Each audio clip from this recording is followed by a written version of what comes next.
Hey, what's up to the point listeners? It's your boy, Chris. It's exciting in the studio today because I have a goat in here. Isn't that weird to have goats in your office? There you go. That goat would be known as Mr. Paul Kelly. So I know you heard that. It was not an actual real goat. That was actually Paul Kelly. You're pretty good at that, buddy. Well, you know, everybody's good at something.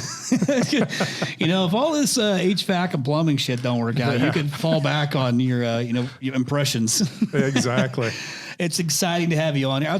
I'm always have a good time with you. It's always good when somebody's sitting in the studio. So I appreciate you making the journey up here. Oh, absolutely. And because we have something exciting to talk about today. We do. I will say, I'm going to go ahead and bust Chad's chops for a second because, he did say he wanted to, I think this is absolutely disrespectful that he did this to you, Paul. Like, I know. He said to me in the text, you should be hurt. Yeah. I feel bad. I feel responsible, but this is some typical Chad Peterman bullshit. Just, half-asses it, don't show up. So Chad, you're going to miss out, man. Like, you could be learning today. And instead, you were on your little white PR trip. Or I could learn from him. No, don't give him that. He's right a now. rising goat. We're not giving him that right now, Paul Kelly. Right now, it's ball busting. So, but I'm excited we got Paul Kelly on here. You have to know who this guy is. If you don't, I'll kind of give you a little bit I wrote a little thing here for you, but I'm actually not going to read it because I don't think I need to read this thing. It's what you bought. You bought Parker and Sons in 04. Is it 04? Correct. And it was what, like 7 million, and you scaled this thing to some like ridiculously big 250 million, like single market at the time. Like this thing has gone crazy. You blew it up. You came on board with Wrench Group. Now Daryl's been in here. Daryl was on the podcast about a month or so ago. I listened to it. Daryl's awesome. Love that guy. Great dude. Smart dude. You sat in the, a regional role for Wrench Group, kind of overseeing some of the brands. And now like, what are you even doing today? Like what the hell Wow. I am. What are you doing? Why are we here? I don't know. Why are we here? No, I decided over a year ago, maybe a year and a half, to kind of slow things down a little bit, not work the 60 plus hours I was working, and maybe work 15, 20, and start to do some other things in my life that I wanted to do. I think I told you before, I had this list of stuff I wanted to do. I wanted to golf more. I wanted to learn Spanish, and I wanted to get back into magic. Guess what I've done with all three of those? I haven't even got to them yet. But I had this idea years ago, and we're going to talk about it, I know today, about raising goats. That's right. And we're going to talk about raising goats. I mean, you just have this, infatuation with goats. I'm just so curious to hear about it. Yeah. It is interesting to hear, like when you brought it up to me, because once we were talking pre-podcast, I do remember that conversation. And so for those that are listening, Paul's been to a few of the Rhino X events. And one of my favorite sessions still to this day was the session with you and JB, with you and Bancroft, in the rocking chairs around the campfire with the drinks, and the post-event reviews, like, loved that session. It was so good. And that's actually kind of what inspired this past year's, which I know you had to miss, but you'll be back. Because we did like a similar session, like Q&A session like that. And we did it between the legends and the influencers. So it was a pretty cool session. And everybody loved it. And now it's like, I'm trying to figure out how the hell do I top it in 2026. I don't really know yet. We're going to figure it out. You will. I'm going to figure it out. I have the theme down. The theme is going to be pretty awesome. I know that Andrew's working on it for me, but like, it's going to be pretty cool. But it's always good to have you in here. We always talk about Paul's skill, as a business leader, built this huge company, Parker and Sons, out here in the Southwest, in an incredibly hard market. But we always leave out that, he's this magician thing. We talked about it the first time that you came on the podcast. You got a couple, you have a book or a couple books? One book. Just one book. One book. Tricks of the Trade to Success. That's right. And then he's one hell of a dancer. Exotic, by the way. Exotic. Well, we won't do that right now, but that exotic. That was during the slow season. That's exotic. They were exotic dancing. Great dancer. I just always have the best time with you, man. And I've gotten to sit through, actually, it's been pretty cool because I started thinking back through, through some of Josh's events, and when we had like a room full of goats. you know, and I can remember one specific session I sat through. It was like you were there, Geiger was there, Boyce was there, Hutchison was there. It was Rick. Great group of guys, and I just sit there and like took shots at me for like 3 hours. It seemed like. You remember that? Yeah, Dear God. And this is how much I love the trades. It was like, okay, I'm going to go into this, and we're talking like we have this room full of great guys, and they're going to tell me everything that companies like mine don't do. And that's great, because if I hear that, then I can go in and fix these things. That was like the thought process. But just getting to hang with everybody and build these relationships over all these years has been so cool for me, for us to even be able to do something like this. And you said, you said to me here recently or when you sent me an email, we're talking about doing this, that you wanted to include me in your raising goats. Yeah. And I just wanted to say to you, thank you, man. Like that means the world to me that you would consider me for that. Yeah. You're one of the goats in the industry, and you've interviewed so many goats and so many great leaders. The knowledge that's in your head and the experience that you have just by talking to all of them, not to mention what you've done with Rhino, is very, very goat-like. So you deserve to be on that panel. That means a lot. I humbly accept that. I don't know. Some people don't take compliments well. I think sometimes like I take them well, but I feel like I'm always awkward when I respond to them because it's like I feel uncomfortable. Yeah, you know, I'm the same way. But I did want to make sure that I said that to you live on air. So thank you for that. And I'm excited to get into it all. I'm excited for what you're doing with it and for us to talk about it. But before I do that, Paul, I do not want to let our listeners down, nor do I want to let you down, because I know you appreciate a good joke. I do. And Chad really loves this. This is his favorite segment in the entire podcast. So I'm still going to do this for him. So I'm going to read 3 jokes. Actually, you know what? I'm going to skip this first one. And I'm going to go over to our old buddy, Rusty. I know you're listening. I'm going to read one of your jokes, but it's only the one that I can actually read on air. And this is actually more of a, usually I ask a question, it's an answer, but this is more of like a statement. He said, this is from Rusty Cochran over in Southern California. Got a lot of great jokes. He said, I had a rough weekend. I had a bad fall off a 14-foot ladder. Thank God I was only on the first step. But the other ones are actually better. I just can't read them on the air. Yes. Well, that sounds more like Rusty, the other ones. Yeah, pretty much. Okay, I got another one for you. What do you see when the Pillsbury Doughboy bends over? What do you see when the Pillsbury Doughboy bends over? There's probably a lot of people on here listening right now who have no idea who the Pillsbury Doughboy is. Yeah. Well, it's got to have something to do with a crack, but go ahead. Ooh, donuts. Oh, donuts.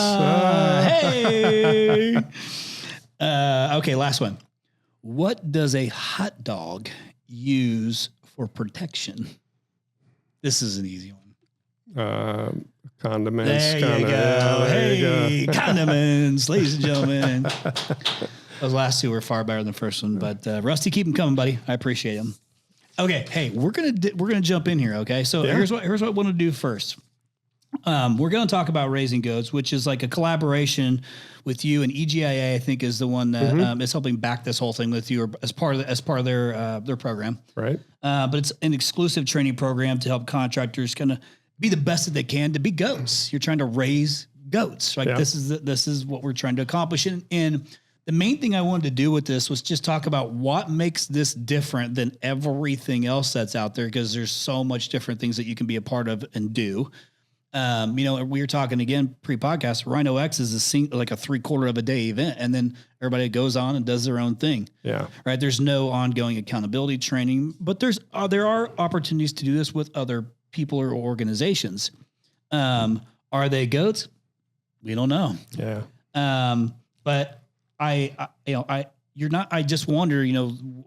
You did it. You crossed the finish line with Parker and Son. Like, you did the thing, and now you're like, hey, let's just go ahead and do something else. You had like these things that you didn't have the Mai Tais on the beach. You didn't have you're not doing the magician stuff. So you're like, I'm just going to keep going. You're not getting any damn younger, PK. Yeah, I know. I know. Why are you doing this now? Like, is this just some passion you've had? Like, it just. Well, I think everybody, and I know you've done this in a number of ways already, but everybody likes to leave a mark on their industry or on their family or with their friends or in the community they live in. And I've certainly done that with Parker and Sons, with the employees and the team members, and the success that we've had. And it's, I think, the largest business of its kind in a single market. And then I wrote the book to try and leave a mark. And I'm proud of both of those, but like everything, I wasn't satisfied. Didn't fill your cup? I wanted more. And I've been thinking about, how do I share? If I'm good at all at what I do, it's because of all the people that have shared stuff with me and that I've learned from, and the books that I've read, and the podcasts I've listened to, and all those things. And I wanted to take all those and a lot of what I came up with myself, and I wanted to put together something that isn't in the industry, that is different. And I thought about raising goats and how that would be such a legacy to leave, to be able to actually help 20 aspiring goats to be the very best they can be, and to grow their companies at a rate they didn't even think possible, and for them to, start to develop that net worth that, would help them and their families in a way bigger way down the road. So that's why I'm doing it. So when you say goats, obviously we're not talking about like literal goats. Yeah, we're Maybe not. What when you say goats, like what do you mean?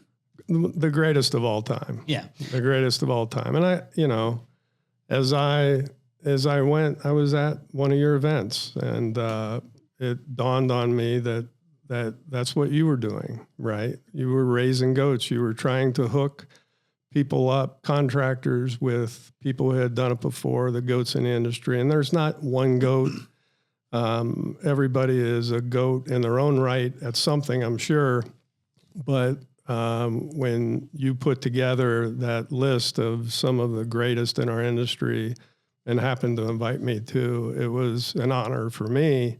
And I think that's what I'm trying to do with this class is, can I, in a short period of time, can I raise goats and get them thinking differently, implementing at a higher level than they ever have before, operating at a higher level, and leading like they never have. Those are the 4 pillars of this. And I wanted to do it. I didn't want to do it if it was like everything else. I only want to do things, if people know me at all, they know it. I'm not that person who wants to do what other people do. I want to do something that's never been done. And so that was really the basis of why I'm doing it. And I started putting together some ideas in my head, and I started thinking a little bit differently as I went through it. And I think I have what I believe is game-changing, life-changing training. Most classes you go in and you learn something, then you have to go back and implement it. You're going to leave this class better at those 4 pillars. And it's going to be transformative in some ways. Yeah. Yeah. So this is, for all those that are listening, this isn't just you come and take a class and then you leave and it's over. Like there's ongoing stuff, ongoing accountability, which is usually a big missing piece of all of this is that. But I do think that the fact that you decided to do this is a blessing to a lot of people who actually take advantage of it. Now you can only work with a small group because of how intense some of the, the training is. And there's some like real personal pieces, like you were talking about how it's hard. You have to like understand how these businesses function, like individually, their own brand, their own cultures, their own this, their own that, and how they function in them, and to truly know how to help them through some of these processes. And I want to talk about that. So even if you're listening to this and you're like, hey, Paul Kelly's speaking, I'm going to listen, which you should. But this isn't a class that I'm prepared to take. Well, we're going to talk about some of the things he's going to go through, so you at least have some perspective. And then maybe by the end you say, well, shit, maybe I'm just not thinking about this the right way. Maybe I actually am prepared for this, and because I think that more often than not, people might think, oh God, I don't want to, bring this to Paul and he sees what this, house of cards is, what I mean? Like people get nervous about it. And that was the reason for Rhino X in a lot of ways I believe one of the superpowers I've been given is to be a super connector of people. I'm connected to so many people And I've had the opportunity to work with so many goats or have good friendships with a lot of goats. And so I thought, well, hey, I can bring everybody together. And then all these people who have no clue who these guys are, only heard their name, never connected with them, can now not only connect with them, but then learn from them. But again, it's only a short little stint. It's a half, 3/4 of a day of just drinking from a fire hose, but there's nothing ongoing. And half the time they're afraid to ask you for like your number or whatever to connect with you. Even though I say it 500 times, like ask, they're here. They know why they're here. This is cool because it is it's a piece of Paul Kelly's brain and his experience that he put together. And because he of the goat that he is, he's trying to create this program that's unlike any other to then leave others to become goats in their markets. So maybe what we can do then real quick is you talked about the 4 pillars. You said, teach them how to think, implement, operate, and lead, right? Operate and lead. Maybe let's walk through what some of the trainings, look like. So there's company planning, financial management, budgeting, pricing, marketing, sales, operations, like all kinds of stuff mixed into it. And if you go to the raisinggoats.com website, you can kind of see what the agenda looks like to get an idea. Yeah, the agenda's out there. Yeah. And to see some of the other participating coaches. Actually, maybe real quick, just share who some of the other coaches are that are helping out in this. Well, there's you. There's me. Yeah, there's you. Tommy Mello. You might have heard that name. Yeah, I know that guy. He's all right. My son, one of the youngest rising goats in our industry. Yep. We got Drew Cameron. Great. Mark Madison, one of the best leading, as far as leadership, is one of the best trainers in the industry, I believe. We have David Holt from EGIA. Yep. We're going to have some surprise goats as well. And it, just that lineup right there, to learn from those people in a 1 week period and then ongoing afterwards is like, you can't put a price on that. You just can't. And I'm going to spend specific time with each of the companies. I'm going to do a little, a lot of homework on each company before the class. I'm going to be looking at the website. I'm going to be looking at their online reputation. I'm going to be asking them some questions. I'm going to know a little bit about some of them. In the end, I don't want to broad stroke the training. I want to give individuals training they need, where they need it, when they need it. And so that much of it's going to be taught by me and sharing what I know and what I've thought through in this training. And some of the other goats are going to hop in with some short training as well. So I think the thing that I like most is you're saying this can be unique to the individual person coming in, which is why you can only do 20. Right. That's a lot of time. We're going to solve some of their company issues and problems right there in the class. And it's not me solving it. It's not the other people solving it. What's neat about this class is most classes, you go in and you teach something, and it's a 8-step process or 10-step process, and it's somebody telling you what to do. And if it's a really good class, they might tell you how to do it. This is going to have some of that. But what I'm more excited about is getting people to think through their own problems. I've got a method that I came up with of thinking through problems, figuring out what the consequences of the decisions you make are, and how to make way better decisions, and then to simplify the things that you come up with so that they're easier to implement. If they're easier to implement, they're more scalable. And then that starts to take your company to a whole new level. So they'll be able to start thinking on their own, thinking through problems where maybe before they had to rely on a coach to tell them what to do, and then they had to go perform that, right? And some of them performed it and most of them don't. If there's one thing most contractors aren't very good at, it's implementation, isn't it? And so actually doing it. Yeah, actually doing it. And why do you think people, they intend to do it, they want to do it, why do you think they don't do it? I think that they may fear they're going to mess it up, do it wrong, or they don't make the time to do it. They don't make the time to do it. They get back. The business overtakes them. Right back in the routine. Right. They delegate the implementing to somebody else who's also not good at implementing. We're going to solve some of that, make it easier to implement things. Look, to be a $250 million company, to grow $40 million in 1 year, 2022, there's only one other company that I know grew that fast in 1 year. I think you had him on recently from NextGen, Mr. Ishmael. He grew 39 something. That same year we grew 40.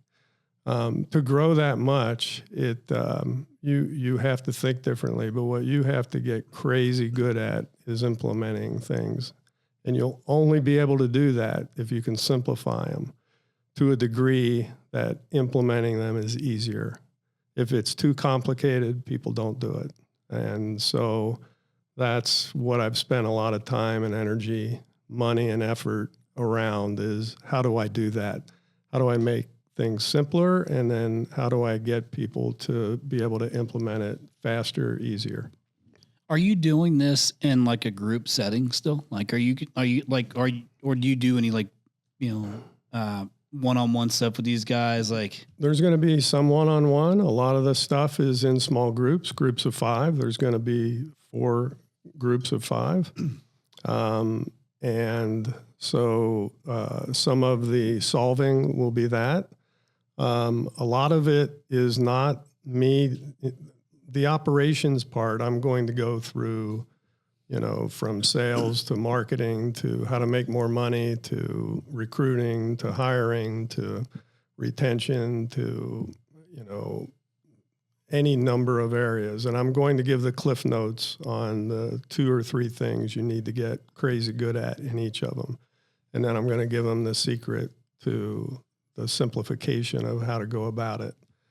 And that'll be part of it. But most of it is about them coming up, me giving them the methods and the way to go about thinking and implementing, and them coming up with things on their own. I want people to be able to solve their own problems, not to. People ask me, who were some of your best mentors? And I had mentors early on, and I still have mentors, but most of the mentors for the longest time I never even met. I learned from them just by watching them, by hearing about them, by reading stuff from them or whatever.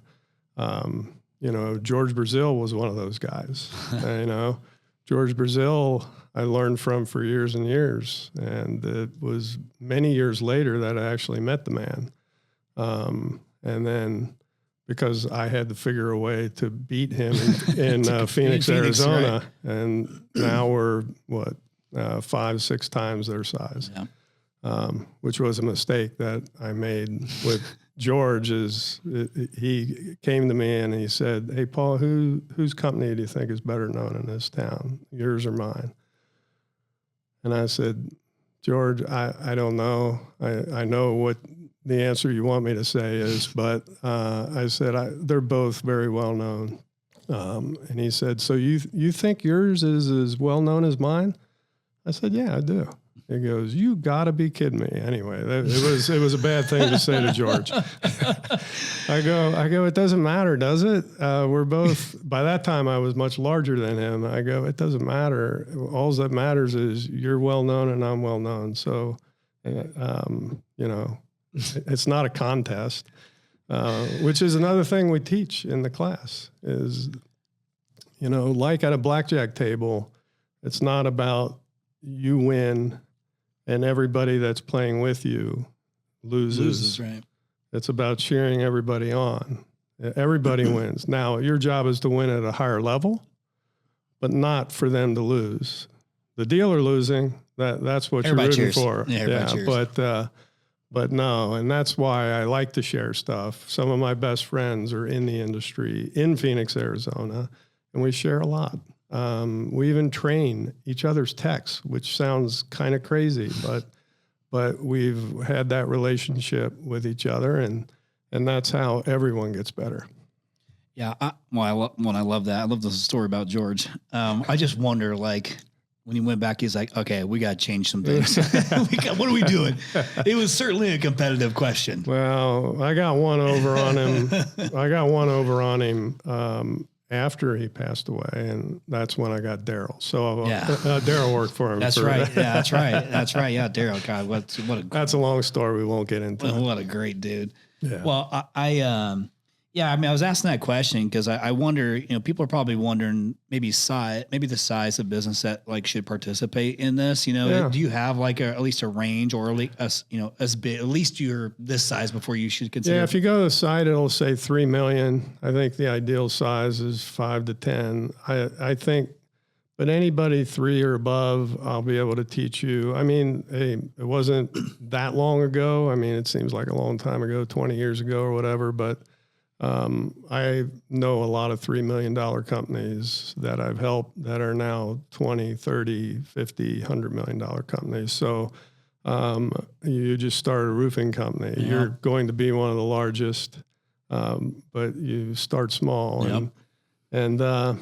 And so, yeah, this class is for, and now what I don't want is people in the class that, one, don't want to grow, don't want to learn, they're happy where they're at. They don't want to aspire to be larger, or they've been at $1 million in revenue and for the last 10 years and they're kind of stuck there. It is some of the concepts and some of the things we'll talk about. You got to be at least at 3 million, 5 million, is maybe the sweet spot, but really I think a lot of people listening to this podcast that are 10, 20 million, that want to be 50 million, or the 50 million that wants to be 100 million, or the 100 million that wants to be a 250 million. And they're trying to figure out, how do I get there? Right now, Daryl is trying to figure out how to be a $500 million business in Phoenix, Arizona. So that's what we think about, and that's what we talk about. No business is really too small. If you're 3 million or above, you're going to be a great candidate in this class to learn what you need to. Perfect. And would you prefer they be HVAC, plumbing, electrical? Like HVAC, plumbing, electrical. There are, we're going to have some. That's the majority of people. In the class that I've got a distributor that signed up to be in the class. I might have a manufacturer or two that want to sign up. In the end, here's the deal. Why do people buy Lennox, Trane, Carrier, whatever you buy? It doesn't matter to me. I'm not brand loyal to any one brand. What is important is that brand helps you grow your business or be more profitable. Yeah, that's their job. It is to provide equipment, but that's no different than it. Our job is to run the calls and to be there. But in the end, we got to fix stuff. We got to make them happy. We got to keep them comfortable. A distributor's job is to help you grow your business. And some of them do that by retail relationships with Costco or Home Depot or Lowe's or others, and they do it other ways.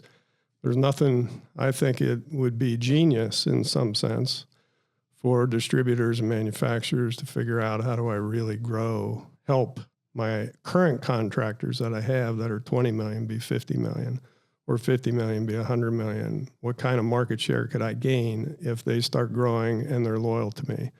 And that's a different way of thinking. And that's some of what we're going to cover, is how to think that way.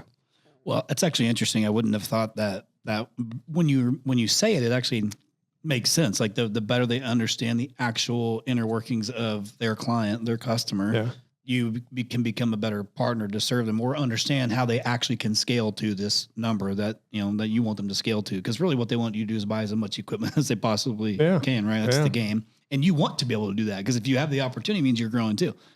So that's interesting. I want to dig into these 4 pillars real quick, but the first one we keep talking about is how to think. Now, one of the sessions is how to think and solve a problem session. So you probably have some like little, challenges to work through with them, or like things in place on where you're going to, probably push on them a little bit to, to think through a session, and you're going to tell them how, or get them to think through how to solve a problem, like you mentioned earlier. But like, what are some of the things you do in that particular session?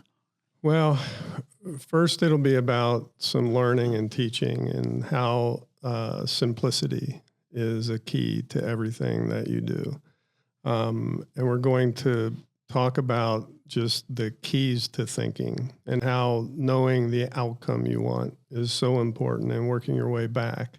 If you want to solve a puzzle real quick, or the one where you have to find the treasure, it's best to start at the treasure and work your way back. Knowing the consequences of decisions and thinking.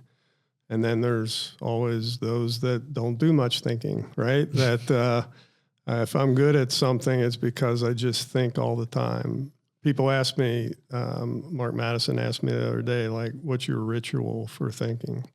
Like, do you carve out a half hour every day to think? And then what's that look like? Do you do that? No, I don't. No. Because I told him, I said, I've tried it. I can't do it. I'm constantly thinking. I think when I'm driving, I think when I'm laying down in bed, sometimes I'm thinking. There's just almost not a time when I get my head wrapped around things like raising goats, or like writing the book, or growing Parker and Sons. I just think about it all the time. It consumes me. And I think that, and I'm going to teach people how to kind of fast track that a little bit, and become a way better thinker. If you're a better thinker, you can solve your own problems. Most people, they run into something that they have trouble handling or whatever, and then they have to wait for their coach's, monthly call to ask them, hey, how would you handle this? By the time they find out what they need to know, or that they would actually implement it, that problem has turned into 10 other problems, or has solved itself. And so thinking through things on your own is what I got really good at. And if you look at the goats, and you're one of them, whether it's Tommy Mello, or it's my son Josh, or my daughter is a goat in her own right in marketing, because she thinks, what she's taken Parker and Sons to is just a whole nother level. But all these goats have something in common when it comes to thinking, and I've tried to analyze that, and I'm going to be sharing that. Got it. Yeah, I've actually tried to, because I have ADHD, I have to calendar block my days. Mm-hmm. And it was just a way I learned how to cope with my brain not going all over the place, because I'm always thinking too. The problem is I keep thinking about different stuff. Like, you're focused on this thing, and my brain shifts from one thing to the next. But I've learned that I can't put it in the middle of my day and just stop what I'm doing and then shut my brain off and then be like, okay, this hour I'm just going to sit and think. Yeah. Because my brain wanders. Yeah. So what I've learned I can do is, Josh and I are both working out heavy right now, trying to get in shape. He's looking great. Oh my gosh, he's transformed himself. He looks good. Yeah. He did send me a shirtless picture the other day. Yeah. I favorited it. No. But part of that, what I'm also doing is, in the mornings is when I do my best thinking. So when I wake up, a lot of people go to the gym. I don't do that. I go to the gym in the afternoon. It's actually good because I can shut my brain. Well, it never really works. I go to the gym. I just keep thinking more about all the other shit I got to do and things I want to do. But I'm motivated, because I'm in there working out. But in the mornings, I just kind of get up in the morning and I let my brain do what it does. The first hour and a half before my kids get up, get up at 5:30. I just sit there and think, and I journal. Sometimes that helps. And that's my best time to really start thinking through things. And what I've realized is the first thing I think about is what I know is most important to me to solve that day. Mm-hmm. So I've been chasing those things down. You said one thing that was interesting, and I'm going to pivot to my next question. I never thought about this analogy And I don't know what it means or if it means anything at all, but you mentioned like how you would find those maps and you'd work from the treasure and go all the way backwards. That's how I have always done it. I never started from the beginning and went to find the treasure. I always did it backwards. Yeah. I don't know what the hell that means. That means what does that mean, Paul? That means you're smart. You start with the end in mind and you work your way back. Okay. And, well, that was an accident. Yeah. Hey, that's, no, I think most people start at the beginning and they work their way to the end. And sometimes people do that with surveys even. I always ask people when they're doing a survey of their company or whatever, like, what do you want the outcome to be? Oh, I don't care. I just want it to be fair or whatever. No, like, what do you want the outcome to be from this survey you're doing? Because once you know what you want the outcome to be, then you can guard against maybe swaying the survey. Yeah. And in the end, you want to find out the things that are really happening, not the things you think are happening or that you want to happen. Can I give you an example of what I think you're talking about? Uh-huh. Something that we've done in here when we brought on our private equity partner. The process changed to an NPS score, a Net Promoter Score, that we would do with our employees as well as our clients. But it's different. What Anna and I did was we simplified this and we called it a right, wrong, missing, and confusing. And it was an anonymous, right? And we wanted all the employees to fill it out anonymously. So that way, from their perspective, what's right in the business, what's wrong, what's missing and confusing. The hard part is it's like basically 3 dick kicks, because it's all 3 negatives and then like 1 positive category. Right. And all the negatives are always bigger than the positive. Right. But it was great because we also as leadership team would do it without looking at theirs and then look to see where are we on the same page. Is there a gap? Are we feeling the same things? And then what we would do is we would say, okay, these things make sense. Some people don't understand decisions that are being made because of where they're at on the mountain, right? They only have a limited view. Like what we see things differently, so they don't know all the things, but we do. But you could cross-reference that and think about the end in mind and which of these changes actually make sense to work on this year. And then we would go into our annual meeting with everybody and we would share it. Yeah. But awesome. Then they felt heard. And then we could start to implement changes that make, because there's some things that we don't have, like we're blind to, we don't see. Yeah. And they were able to share with us. So that's one process that, I think that we would use to get to that end result. Yeah. Simple. It wasn't we didn't overthink it, but you're hitting on some of the things that are going to be in the class. That's exactly the kind of thought process that you want to have in order to be a better leader. Well, and then half of the battle is, like you said, another one of your pillars is implementation, and I've probably presented, I know these guys have heard it a bunch. I've probably done 500. Well, I know I've done 500 plus keynotes, webinars, breakouts, like over the last, 17, 18 years, a ton of speaking. And one thing I've learned a lot is what you were just talking about earlier. And that is people sit in these meetings and then they go back and they don't do anything with it, or they half-ass it, or they give it to somebody who breaks it and they don't even attempt to fix it again. And they just kind of go back into the routine. I'm like, why did we just spend time and money and effort on all these things for you to go back and do nothing? Yeah. So I would say ambition without action is useless. I used to say that. But it also takes effort to be a great implementer. And I think you also need to recognize if you're not the implementer and you know it, then who is going to help you do this thing? So there has to be some process there. And that's a session that you guys have as well, as on how to be a great implementer. Maybe just share a little bit of what you're going to do in that session. Yeah, no, if anybody has read my book that's listening, one of the chapters is a trick, and the trick is how to solve any problem, any ongoing repetitious problem that you have in your business or in your life. And the way to solve it is a really simple formula. You meet often enough with the right people. That's it. Meet often enough with the right people. If you meet often enough with the right people, you're going to come up with a plan. You're going to come up with an implementation method. You're going to hold people accountable. You're not going to meet every week or every day maybe and just look at each other and twiddle your thumbs. You're going to start to do stuff. And if it's not being solved, when people would come into my office and say, hey, could you help me with this problem? I would ask them, are you meeting often enough with the right people? And they said, yeah, no, we meet every week. And yeah, no, we're meeting often enough with the right people. And I said, well, maybe you need to meet more often, but probably you need to get some other people in the room that can help you solve it. Now, if you want to invite me, I'm happy to go in there, and I guarantee you we're not going to leave till we solve it. And so just ask me. But if you want to try and solve it on your own or invite somebody else, do that. You're going to learn things like that. Everything's going to be simple. But I've been to conferences or I've done my own speaking events, and I ask people afterwards to critique me, and they invariably say the same thing. They say, no, you were awesome. I mean, everything was down to earth and I understood it, and it seemed easy. Look at all the notes I took. Like vanilla ice cream. Yeah, like vanilla ice cream. Look at how many notes I took. And no one's going to impress me with how many notes that you take, or I don't judge whether that particular talk was beneficial just by how many notes everybody took.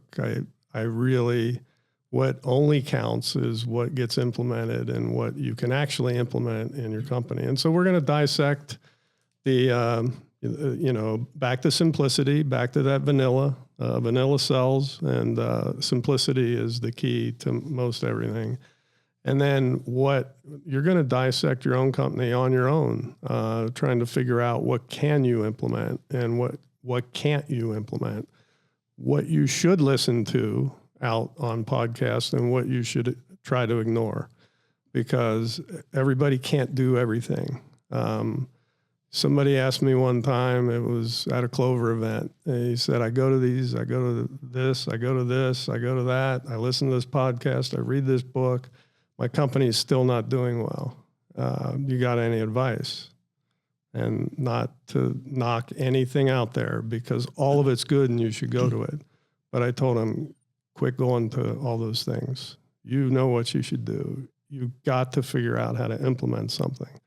If you never figure that out, you can go to all the things you want. You're going to graduate a great learner, but not it's not going to change anything. And so we'll talk about that. We'll work through that. They'll go through some exercises in their groups with it, and they will walk away from that class a better implementer and know what they have to do. And some of it's thinking through the simplicity part. You've got to make everything that you do so simple that anybody can implement it, and it's easy to do. It's not easy. It's simple to do. Nothing's ever easy. Yeah, that's actually. So you just actually brought up something that I just want to talk about real quick before I jump to my next question. You mentioned, hey, just stop going to these shows. You need to do, like, just focus on that. Yeah, I don't mean to. Don't go to Rhino X. Go to all those things. I don't mean that. That's not where I was going with it. Yeah. Where I was going with it is, I think people need to check a box though and say, oh, I did help myself this year because I went to all these different events, and in some way they feel like I am going and educating myself. I am going and learning these things, and they probably are. Mm-hmm. But what good does it do for you to spend the time and money to go to all these different events? I mean, to go and hang out and drink beers, people, they do that. Yeah. But even if you go to, here's a perfect example. Coming up, we have Pantheon. You have Tommy's event, Home Service Freedom. There's Next Star Super Meeting coming up. There's Hardy conferences coming up. There's Women in HV. There's all this. There's a bunch of shit happening over these next few months. Mm-hmm. And I was talking to someone yesterday who said, yeah, I'm going to go to this one, and this. I'm like, why are you going to all three of these? You don't need to go to all three. And what you just made me think of was, I just wonder if people that's the box that they check, and the intention is good, and it's to go and learn, but they're still coming back. And I went to 3 events and I implement one thing. That ratio seems off to me.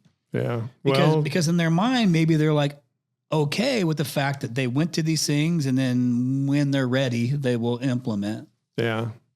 Well, I would say one thing, if it's the right thing, and we'll learn about that in the class, implemented crazy well. If there's one phrase that you would, if you ask team members at Parker and Sons, and especially the key leadership team, what's a phrase I say a lot? They would say, get crazy good at it. People don't get crazy good at stuff. They try something, they roll something out, they have a meeting about it, and then they do one of these, and hey, I rolled that out. Well, no, you didn't. That was the easy part.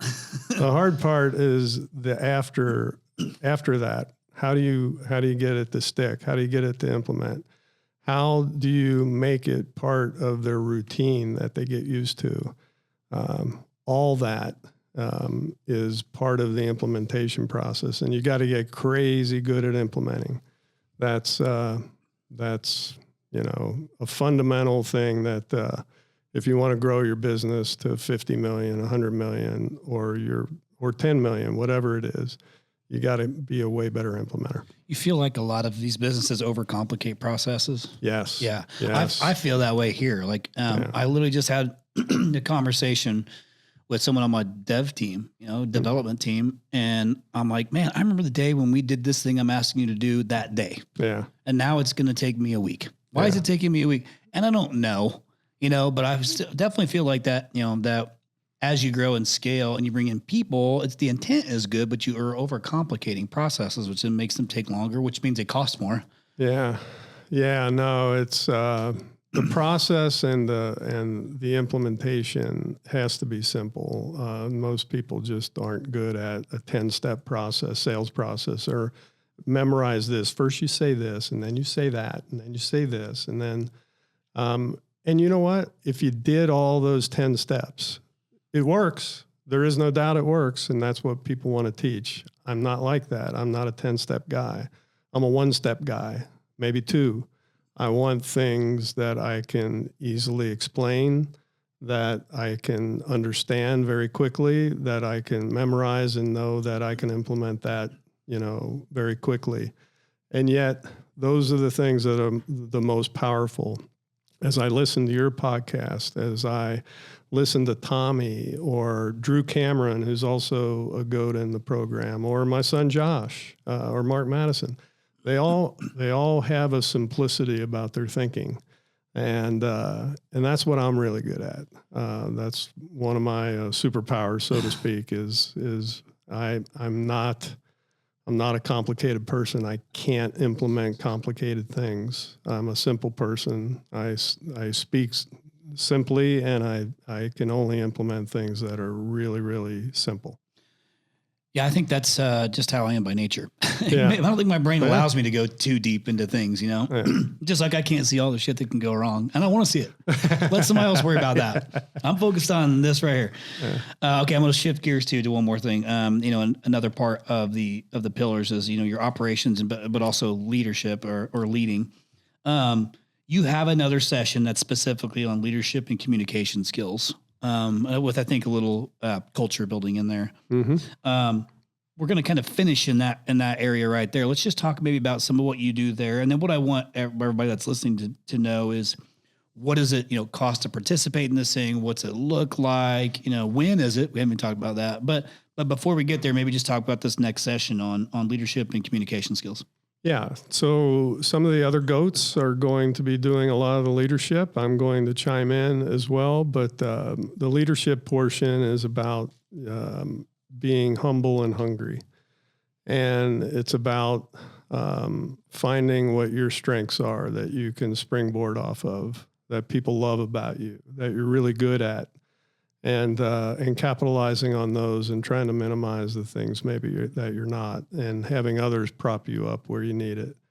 And it's self-analyzing yourself, and you'll do that just amongst yourself as you think through things. But the leadership portion, Mark Madison has helped Parker and Sons tremendously over the years and has made a lot of good leaders, great leaders at Parker, and we've benefited greatly. And he's going to do much of that training along with some of the other GOATs. Yeah. I've never heard him speak. Oh my gosh, he's so good. I mean, I've heard the podcast, I heard podcasts, yeah, but I've never actually like been in person and heard him yeah, speak. yeah. No, he's good. He's kind of an old cowboy guy, and he has a way of putting things and thinking through things, and he's one of the best storytellers. If you like great stories and the backstory of things, you're going to learn a lot from Mark. So he's one of those guys that once you meet, you'll want to spend some more time with him. So are these guys like hanging out with you guys? Are they there for like whole time, part of the time? Like, how's it work? Part of the time, time. Mark's there the whole time. David's there the whole time. I'm there, obviously, the whole time. Tommy, you, Josh, Drew, pop in, pop out, Right. or they'll do some video stuff. You know, most of it might be via video. But yeah, they'll be making their presence. And then there's some fun stuff too. Like, I mean, that's fun, but there's also some like after hour stuff, like dinners and things like that. Of course. That's when the real fun. If there's one thing we know how to do, it's have fun. Yeah, no, that's part of my interview process when I hire people is I want to know, are they fun? Will they laugh at my jokes, and can they make me laugh? If not, then it's not a no for sure, but you're starting in a hole. Hey, by the way, I'm gonna give you a heads up now. I'm gonna have you close this out with a Paul Kelly joke. Not right now, but I'm gonna let you have that time to think about it. So let's go ahead and just transition to well, first off, when is this? Let our listeners know when this is happening. So it's October 20th through the 24th. Out here in Arizona, right? Out here in Scottsdale, Arizona. Nice hotel. And it, that time of year, we'll be in class during the days. It's gorgeous. The evenings are perfect. Perfect. And if you want to stay the weekend, if you want to bring your wife or husband or significant other or whatever, it's a great weekend to stay. And Scottsdale, Arizona, October 20th through the 24th, there are only 20 goats. I wanted to keep the class small. And I may do this again, I may not, but I would consider this your chance.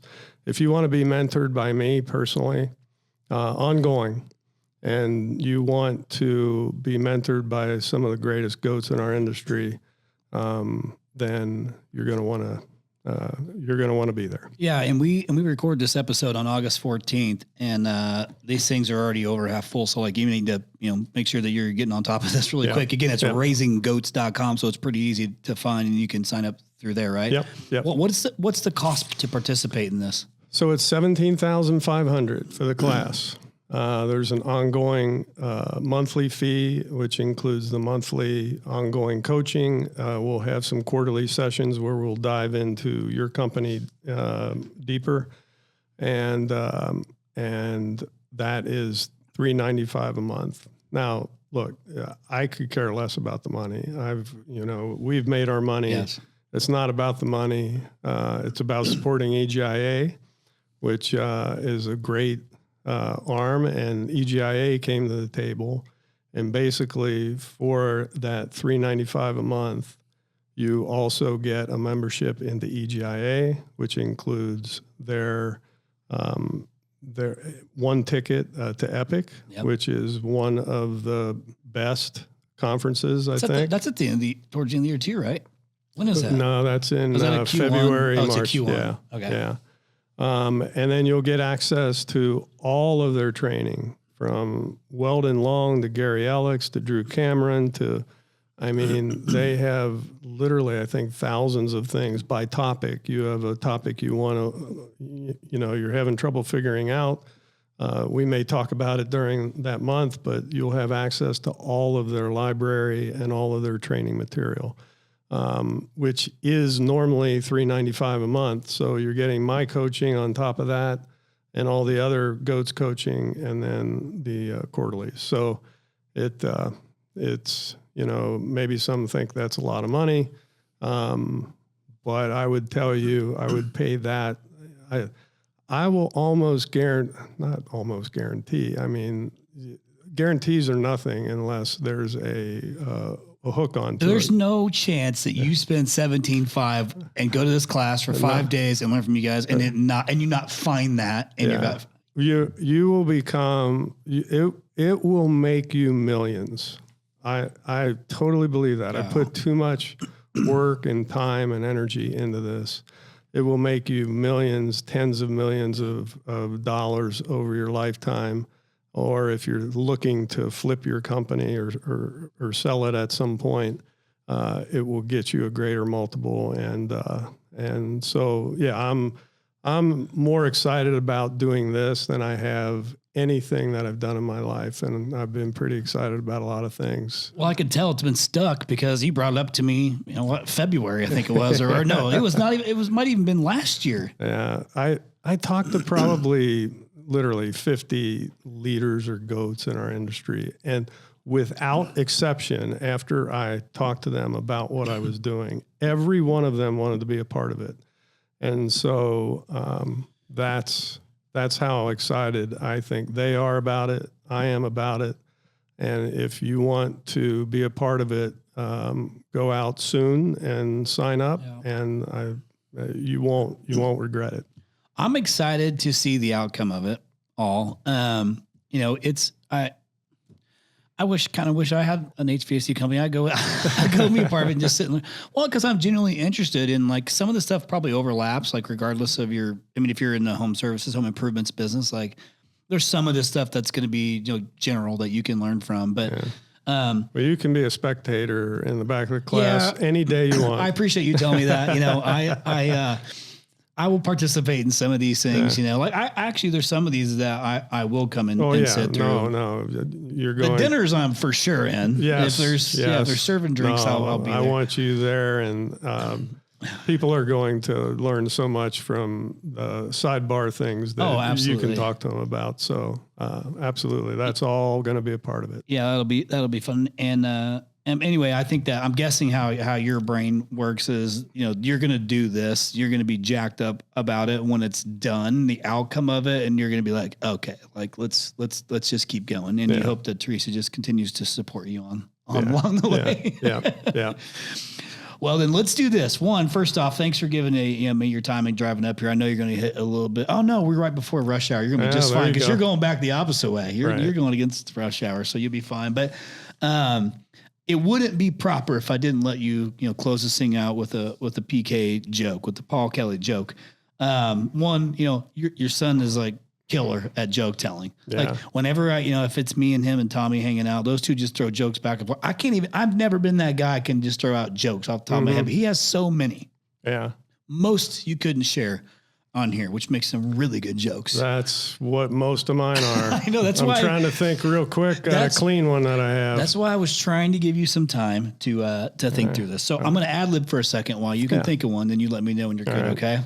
So to all of our listeners, again, what Paul was talking about is he has these 4 pillars that these guys are going to train against, and he's actively involved in training in these sessions himself and taking like an active role in you becoming a goat. He's raising goats. So you got your think, your implementation, your operations, and leading, becoming a good leader in your business. So these are fun. And to be taught by a goat, one of the goats.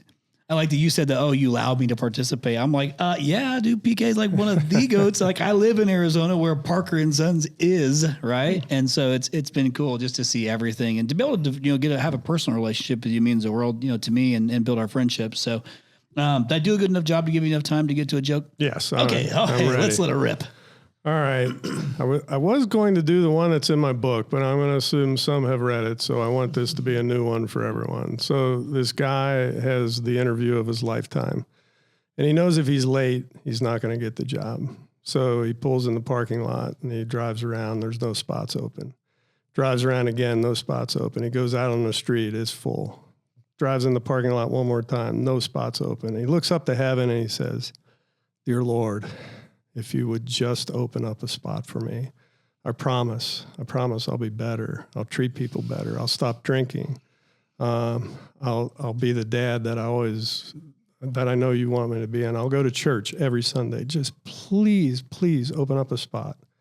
Right then, This guy pulls out, he pulls in, he looks up to heaven. He says, never mind. I found one. Oh my God. Whoa. Hey, that was a hell of an ask he was going for a parking spot. Yeah, never mind. Never mind. I found one. Jeez. That might be the cleanest joke I've ever heard you tell. Yes, it is. Yes, it is. Man, I appreciate you coming on here, Paul. Yeah. Thank you. And I'm excited to be, a small part of it. And thank you for asking me. Yes. And I'm like legit excited about all of it too, Yeah. And people ask me all that. It's interesting because from my seat today, I work with so many of our private equity partners, which is a way different view than working with the individual contractor. But I'm still involved. I hear everybody's stuff and so I have an opinion on just about everything, it all sounds the same. That's why people say, how is this different? I go, oh my God, there's nothing like this out there. Yeah. Guarantee that. Yeah. And I that's why I'm excited to just be a little part of it. So to our listeners, man, hit him, go raisinggoats.com, go get off, stop listening now and hop on there and get your shit booked before it closes out. There's not even that many spots left because he rolled this out already, ahead of time. So this wasn't the first time you've rolled it out. It's just, we're running out of time. This thing's in October. Yeah.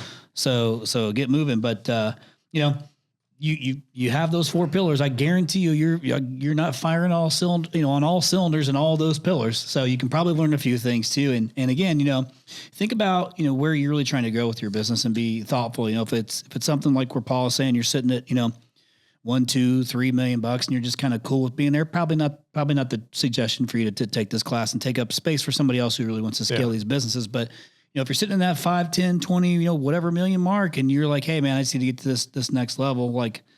Who else can get you to a $200 million company that's going to be actually involved in the business and the training? And can I add one more thing? Yeah. One of the things in the class that's important to me is that you're going to learn how to raise your own goats. Okay. This is going to be a movement more than it is a class. I want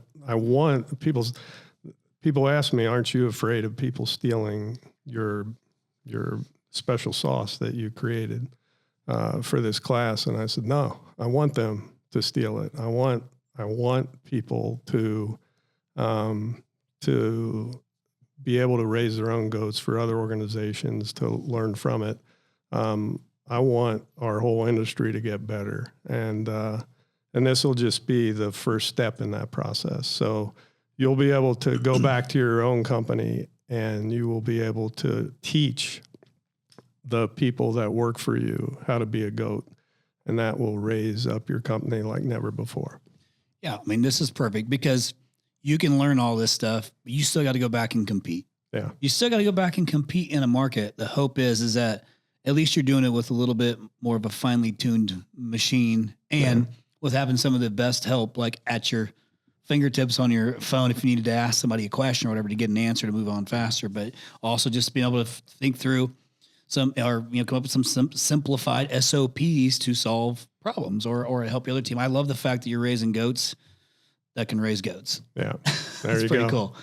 All right, listeners, that's a wrap for this particular episode. Hit up my man PK on raisinggoats.com. Obviously, you can find him on social media too.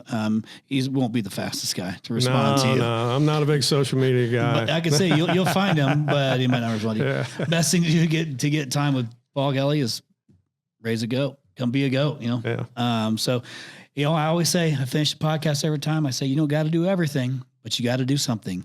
No 0 days.